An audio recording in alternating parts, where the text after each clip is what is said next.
Onikidi Ipe kuno ichi Rise TONGO mine Mana bararande Like van them I kick them. That's why you mean I know the fear them. Like Bora I kick them. That's why you mean I know the fear them. Why the thing I am lecture From my body in no pengan From my body in no fear and doro Tenzi wangu wani churantoro.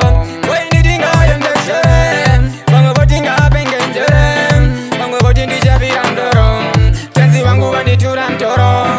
Wazara wakungo telera shakaipa Wananguwa ye kutelera shandoita Wanga ndishora Inopira samatenga Inotarisa mulenga Pana chichorema I'm no worry Dina mwari wangu Inokoka amanesha mwari Chono wishkamari Waidikinga yepekchere Pamwe boti ndino penganjere Pamwe boti ndino firandoro Tenzi wangu wandi churantoro Waidikinga yepekchere Pamwe boti nga pengenjere Pamwe boti ndija firandoro Tenzi wangu wandi churantoro Waifunga ndichakita Andifindeka kuita Shandoita Bawana nakagara pamba Bongo moti tinotengesa chamba Dauna babuya ne maboma Abasiri bazandi ndoro wangoma Chandinoda vanu vafare Kumakitare Wainditinga yepekchere Mamwe boti ndino penganjere Mamwe boti ndino firandoro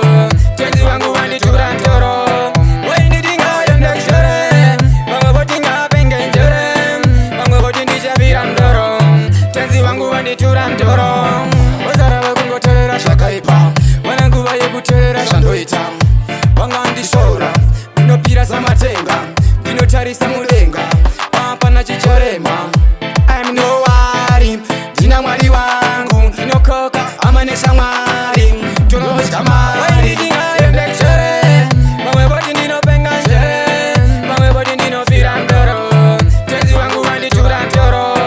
Waidikinga yepekchere Pamwe boti nga pengenjere Pamwe boti ndija firandoro Tenzi wangu wandi churantoro.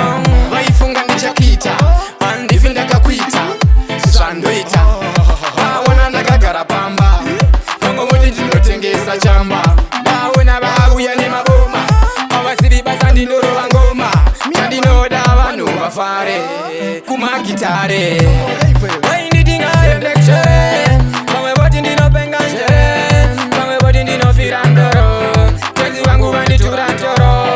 Wainditinga yepekchere Pamwe boti nga pengenjere Pamwe boti ndija firandoro Tenzi wangu wandi churantoro. Zoka man TONGO, zoka man, kurugenda kupi? Hai man, zoka man, OnikidMusiq production. Why I say Maxi.